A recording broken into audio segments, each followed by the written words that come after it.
rookie, tapi jiwa dan pengalaman seorang veteran. Dal-Inya ungkap rahasia yang hanya dimiliki Marc Marquez. Ada kalimat yang terasa abadi dalam dunia balap, bahwa kecepatan hanyalah angka, tetapi cara seseorang mengejarnya adalah cermin dari jiwanya.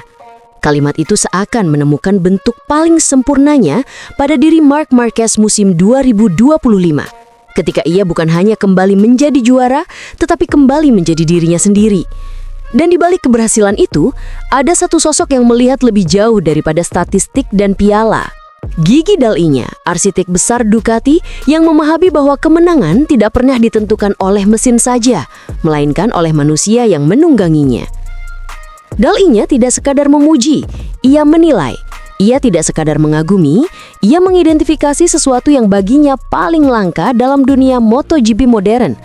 Ketika ia berkata, Marc Marquez adalah pembalap Ducati pertama yang meraih 15 kemenangan beruntun di sprint dan GP, pembalap pertama yang naik podium selama 11 balapan berturut-turut, dan pembalap pertama yang mengakhiri musim dengan lebih dari 10 kemenangan di sprint dan GP, ujar Dal-Inya kagum.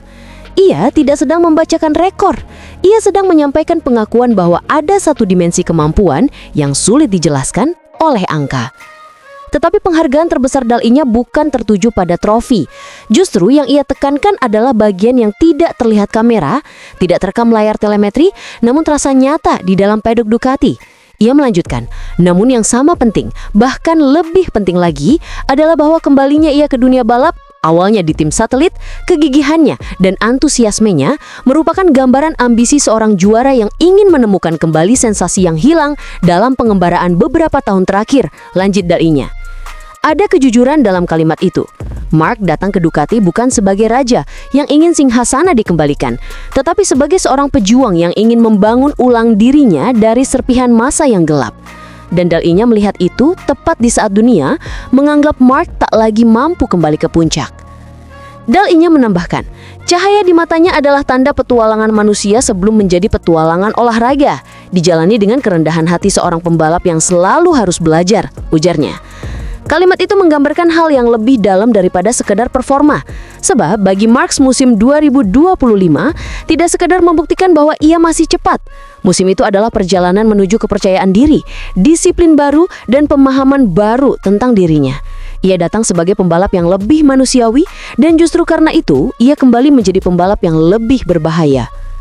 Dal-Inya merumuskan esensi Marc dengan sebuah definisi yang akan diingat lama oleh para penggemar MotoGP. Berhasrat seperti rookie, tapi jiwa dan pengalaman seorang veteran merupakan contoh bagi semua orang dan suatu kehormatan bagi tim pabrikan untuk memilikinya bersama mereka, katanya dengan penuh bangga. Ungkapan itu bukan sekadar pujian, itu adalah pernyataan bahwa Marc memiliki kombinasi yang hampir mustahil dimiliki siapapun, seorang yang merasakan dunia seolah baru pertama kali, namun bereaksi terhadapnya seperti seseorang yang sudah menguasainya selama bertahun-tahun. Bakat seperti itu tidak dapat diciptakan. Itu terbentuk melalui luka, kegagalan, kemenangan, kejayaan, dan kejatuhan yang sama tajamnya. Musim 2025 menjadi etalase semua itu. Marc tidak mendapatkan keberhasilannya melalui dominasi mekanik semata. Ia harus membangun ritme sejak awal GP, menguak kembali batas fisiknya, dan memahami karakter Ducati yang memaksanya meninggalkan kebiasaan lama. Tapi, setiap tantangan itu ia hadapi dengan pola pikir baru, tidak terburu-buru, tidak putus asa, dan tidak ragu untuk belajar ulang. Justru disinilah letak hasrat rookie yang dimaksud Dal-Inya, semangat mengejar detail kecil, keberanian bertanya bahkan ketika ia adalah salah satu legenda terbesar, dan kesiapan menerima bahwa terkadang seorang juara harus menjadi murid lagi agar bisa naik ke panggung tertinggi. Sementara itu pengalaman veteran terlihat dari cara Marc mengelola tekanan. Ia tidak membiarkan kemenangan awal membuatnya lupa diri dan tidak membiarkan kesalahan kecil mempengaruhi ketenangannya. Ia menemukan kembali sesuatu yang dulu membuatnya dikenal sebagai pengubah permainan. Keseimbangan antara agresivitas dan kecerdasan, antara naluri dan perhitungan. Di paddock, para mekanik Ducati menyebut perubahan itu sebagai kehadiran yang menenangkan sekaligus menggairahkan, kontraksi yang hanya dapat dilakukan oleh seseorang yang memahami arti waktu, kesempatan, dan konsekuensi. Kembali ke kata-kata Dal-Inya, ada satu hal yang terasa sangat jujur. Marx tidak hanya mengubah musim Ducati, tetapi juga memperkuat identitas pabrikan itu sendiri. Ducati selalu dikenal sebagai motor yang menuntut ketepatan, sensasi, dan nyali. Marx datang dengan sifat bawaan yang sesuai dengan DNA itu, tetapi ia menambahkan satu elemen baru, kemampuan beradaptasi tanpa menghilangkan karakter. Dal-Inya mengetahuinya sejak Marx masih membelap di tim satelit, dan ia menyadari bahwa satu-satunya hal yang dibutuhkan Marx adalah ruang untuk memulai kembali tanpa beban. Musim 2025 menjadi bukti bahwa keyakinan itu tidak salah. Setiap sprint, setiap GP, setiap lap memperlihatkan pembalap yang tahu kapan harus menyerang dan kapan harus menghemat tenaga. Ia tidak lagi mengincar ketenaran, ia mengincar keberlanjutan, dan hal itu membuatnya lebih sulit dikalahkan dibandingkan versi dirinya yang dulu. Bahkan dalam kemenangan beruntun, Marx tidak menunjukkan tanda arogan. Justru ketenangan baru itu yang membuatnya semakin dihormati. Dal-Inya tahu bahwa hal semacam itu tidak bisa diajarkan. Ia bisa menciptakan motor, merancang aerodinamika, membangun strategi, tetapi tidak ada teknisi di dunia yang bisa menciptakan hasrat. Hasrat itu datang dari dalam diri pembalap, dan Marx memiliki hal itu sejak dulu. Namun musim 2025 menunjukkan bahwa hasrat itu kini lebih matang, lebih terarah, dan lebih berbahaya. Ketika gelar juara dunia akhirnya dipastikan, semua orang menyadari bahwa yang mereka saksikan bukan hanya musim kemenangan, tetapi musim penemuan diri. Dan tidak ada kalimat yang merangkum perjalanan itu lebih baik dari kata-kata gigi Dal-Inya sendiri. Sebuah pujian yang terasa seperti pengakuan bahwa di balik angka-angka fantastis itu, ada seorang Marc Marquez yang telah berubah, tumbuh, dan kembali dengan versi yang lebih lengkap daripada sebelumnya. Kagum dengan cara kerja Daliknya, Marc Marquez tak segan akui gigi Daliknya, bos yang sempurna. Kadang kemenangan terbesar bukan tentang piala yang diangkat tinggi, tetapi tentang jatuh dan bangkit berulang kali hingga seseorang menemukan kembali dirinya yang sempat hilang. Dalam dunia balap yang tidak mengenal belas kasihan, rasa sakit seringkali lebih jujur daripada selebrasi. Dan Marc Marquez tahu betul apa artinya bertarung bukan melawan rival-rivalnya, melainkan melawan batas tubuhnya sendiri. Musim ini ia menutup tahun dengan sebuah kalimat yang menggambarkan seluruh perjalanan panjang yang ia lalui. Dengan suara yang sedikit tegas dan penuh kepastian, ia berkata, "Kejuaraan ini adalah yang terpenting dalam hidup saya. Saya harus berjuang melawan banyak hal, tetapi yang terpenting, saya harus berjuang melawan diri saya sendiri," ujarnya. Bagi seorang juara yang terbiasa menulis sejarah dengan kecepatan yang menentang logika, bertarung dengan rasa takut dan keterbatasan fisik adalah perang yang jauh berbeda. Tidak ada sorakan tribun ketika rasa sakit datang menyerang, tidak ada konfeti ketika mental hampir runtuh, hanya kehendak untuk tetap hidup di atas lintasan. Cedera yang ia alami di Mandalika sempat menahan napas seluruh pedok. Namun kabar baik datang. Cedera itu tidak memperburuk luka lama yang hampir menghancurkan karirnya dahulu. Ia tersenyum melegakan. "Aku baik-baik saja, sungguh. Sekarang saatnya lebih berhati-hati dan memanfaatkan musim dingin untuk pulih dengan tenang," ujarnya. Sebuah paradoks kecil. Cedera datang di momen paling salah untuk dirayakan, tetapi menjadi kemunculan yang tepat karena tidak meninggalkan kerusakan baru di tubuh yang telah ia paksa berkali-kali melampaui batasnya. Marc tidak ingin membocorkan pelajaran terpenting yang ia temukan tahun ini. "Aku tidak akan mengatakannya," rival mendengarkan, ujarnya sambil tertawa kecil. Namun satu hal ia tegaskan, semuanya kembali pada kecepatan. Kalau sudah punya, mengendalikan segalanya jadi lebih mudah. Anda tidak bisa balapan seperti tahun 2013, itu mustahil. Anda harus beradaptasi. Kecepatan ini bukan tentang membuka gas sedalam-dalamnya. Kecepatan ini sekarang berdampingan dengan kebijaksanaan dan rasa hormat pada tubuh yang terus ia paksa bekerja. Dan ada satu titik balik yang mengubah cara pikirnya. Qatar, Losail bukan sirkuit yang ramah baginya. Trek itu tidak pernah benar-benar cocok dengannya. Tetapi ketika ia mendominasi di sana setelah kesalahan menyakitkan di Austin yang ia sebut tak termaafkan, Marc tersadar. "Saat itulah aku berpikir, inilah tahunnya," ujarnya, mengenang kemenangannya di Qatar. Namun bukan hanya lawan-lawan tangguh yang ia hadapi.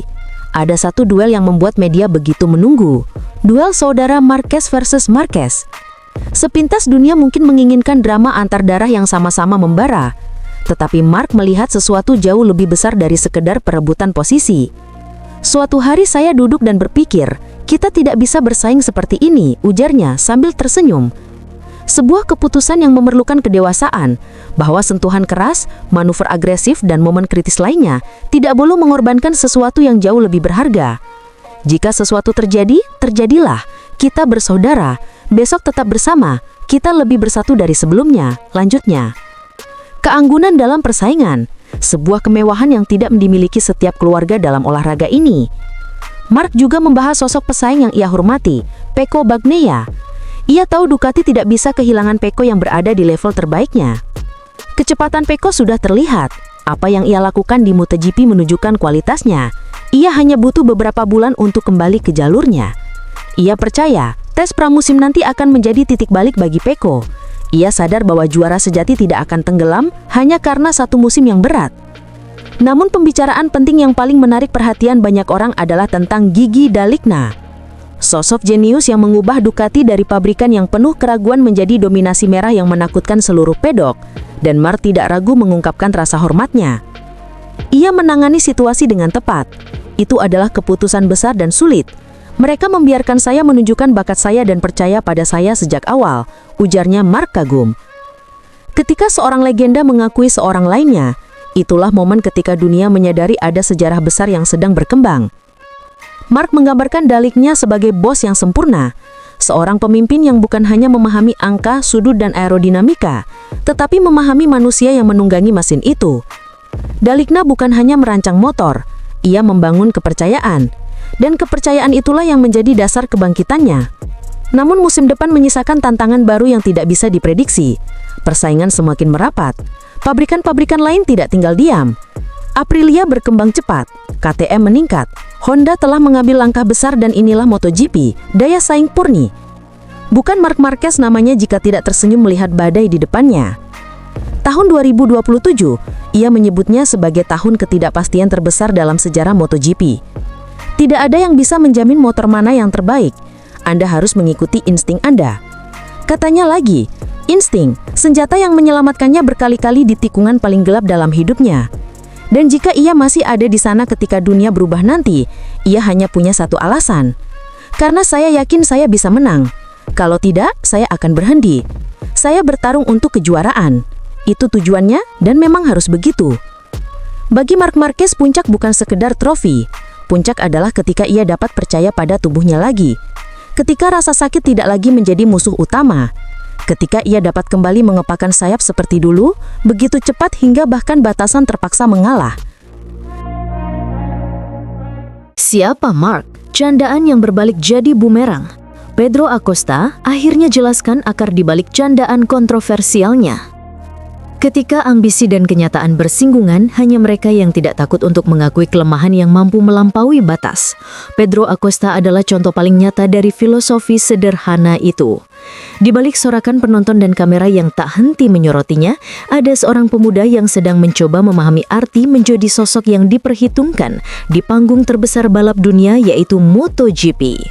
Musim 2025 telah menutup tirainya, namun pembicaraan tentang Pedro tidak berhenti, justru semakin ramai.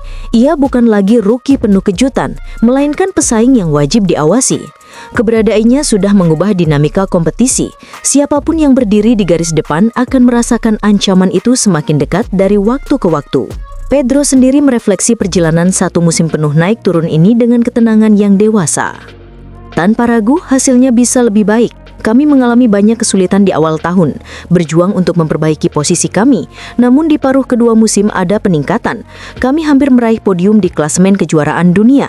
Meskipun kami belum sepenuhnya puas, kami senang dengan pekerjaan yang telah kami lakukan, ungkapnya bijak. Kata-kata itu bukan datang dari rasa kecewaan. Pasalnya, Acosta berhasil membawa KTM berada di urutan keempat klasemen akhir. Ia tahu jalan menuju puncak bukan lintasan lurus. Ia harus jatuh, harus tersesat, harus merasakan tenggelam sebelum belajar kembali berenang, karena ia tumbuh dari lautan kehidupan yang keras. Ia dibesarkan oleh seorang ayah yang sebagai nelayan yang mencari nafkah dengan melawan gelombang laut yang tak pernah ramah.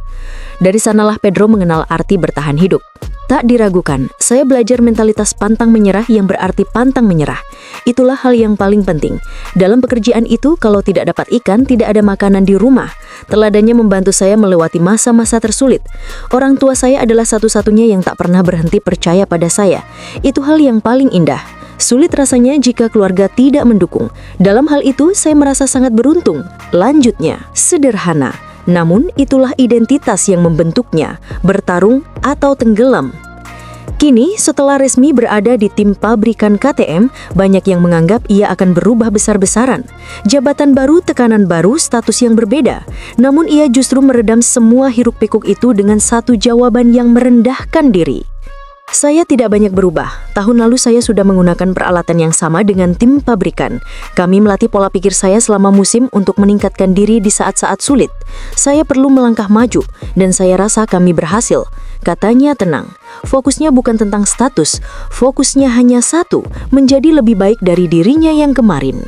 Tetapi di tengah kemajuannya, satu momen memancing sorotan lebih luas daripada apapun yang ia lakukan di lintasan, yaitu candaan yang meluncur dari mulutnya mengenai sosok yang bahkan belum tergantikan dalam sejarah MotoGP, yaitu Marc Marquez. Siapa Marc? Kalimat itu seperti korek api di tengah gudang bahan bakar, meledak, menguap kemana-mana. Media menggunakannya sebagai senjata, fans menganggapnya bentuk tidak hormat, haters berpesta meramaikan komentar. Namun, satu-satunya yang tidak bersenang-senang adalah Pedro sendiri. Begitulah hidup, bahkan bagi seorang pembalap. Tidak mudah untuk menyenangkan semua orang.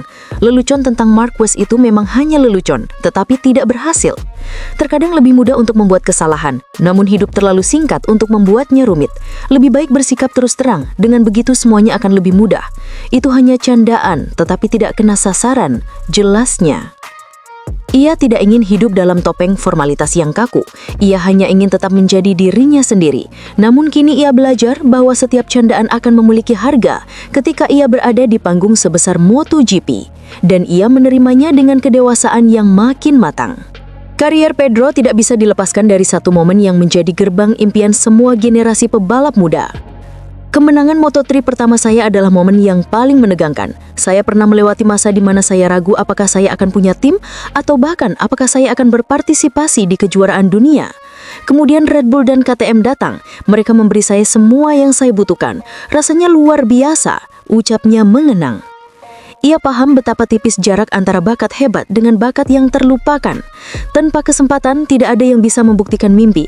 Namun, seiring ia memasuki kasta tertinggi, ia juga menyadari bahwa hubungan antar pembalap bukan lagi soal kebersamaan seperti masa junior. Rivalitas terlalu tajam. Anda tidak bisa berteman dengan seseorang yang mengejar hal yang sama.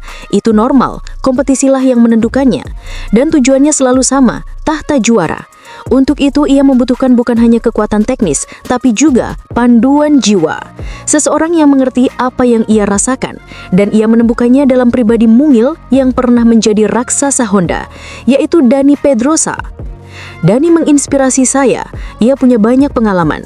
Ia salah satu pembalap terakhir yang pernah berbalap dengan motor 2 tak. Jadi saya rasa ia memberi saya kesempatan untuk melihat balapan dengan cara yang berbeda. Kami sering berbincang, ungkapnya mengenang. Bersama Pedrosa, ia belajar memahami motor, membaca lintasan dan menenangkan kepalanya ketika dunia terlalu bising. Kini setelah satu musim penuh pelajaran, Pedro tidak hanya lebih kuat, ia lebih berbahaya. Ia tidak lagi anak ajaib yang dicintai mayoritas. Ia sekarang adalah pesaing yang siap mengusik nama besar. Sentuhan El Turco pada YZR M1 V4, Dovizioso dibuat terpukau. Toprak Razgatlioglu mulai buka pintu era baru Yamaha. Kadang, keindahan dalam dunia balap tidak hadir dari kemenangan, tetapi dari kemampuan seorang pembalap menemukan bahasa baru dalam kecepatannya. Ada momen ketika bakat alami bersentuhan dengan mesin yang juga sedang mencari jati diri, dan dari perjumpaan itu lahir harapan baru, keyakinan baru, serta cerita yang tak bisa diabaikan. Pada Selasa pagi yang tenang di Valencia, Toprak Razgatlioglu atau biasa disebut El Turco yang kini membuka lembaran baru di dunia MotoGP langsung mengejutkan siapapun yang menyaksikannya. Tanpa banyak kata, tanpa upacara berlebihan, ia turun ke lintasan untuk pertama kalinya dengan YZR-M1 V4, proyek besar Yamaha yang kini menjadi pusat perhatian pedok.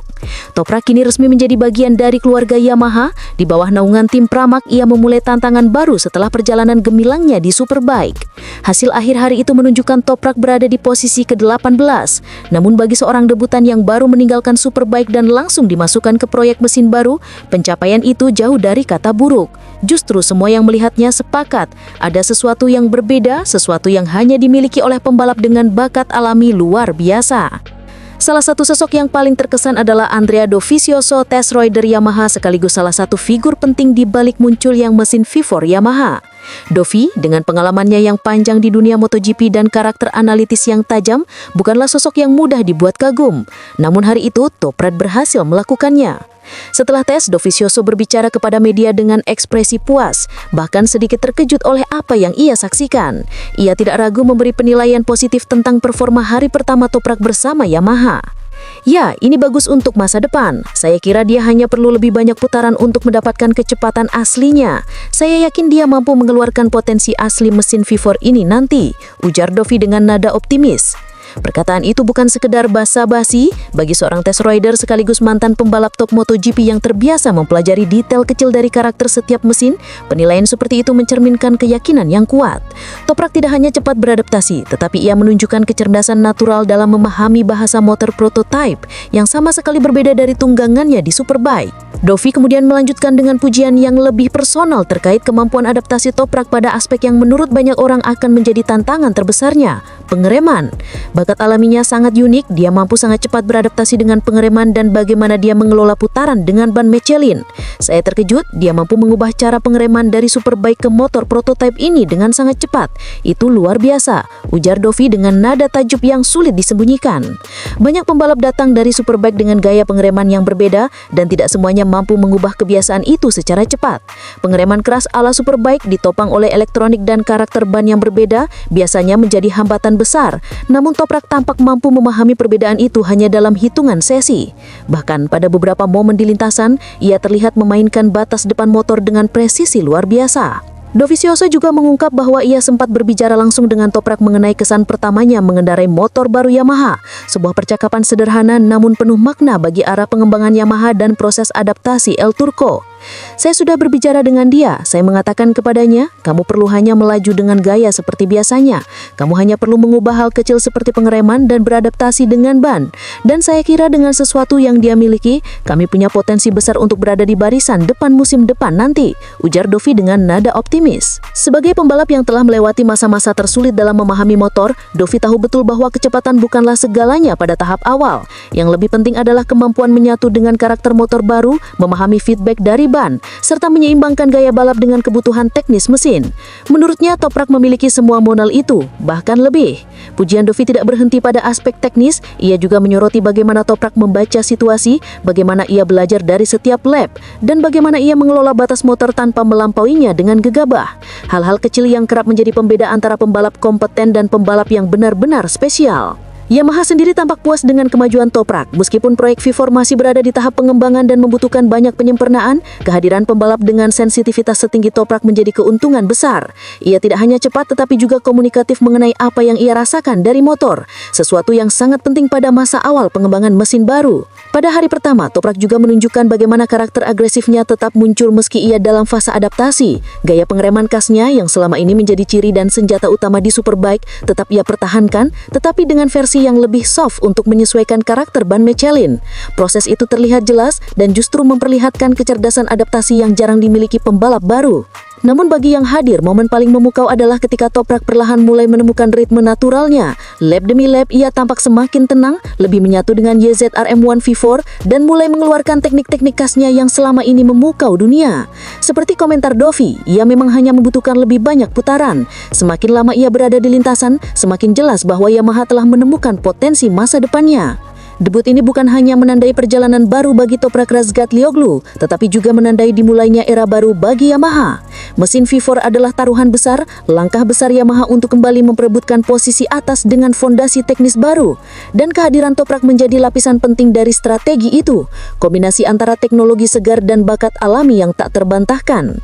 Hasil tersebut tidak mencerminkan potensi sesungguhnya. Justru di balik angka itu tersembunyi kecepatan adaptasi, kecerdasan balap, dan gaya agresif yang mulai menemukan bentuk barunya. Yamaha kini memiliki sesuatu yang sempat hilang beberapa musim terakhir, kini tampak menemukan harapan besar. Usai tes selesai, banyak yang tersenyum, ada banyak alasan untuk itu.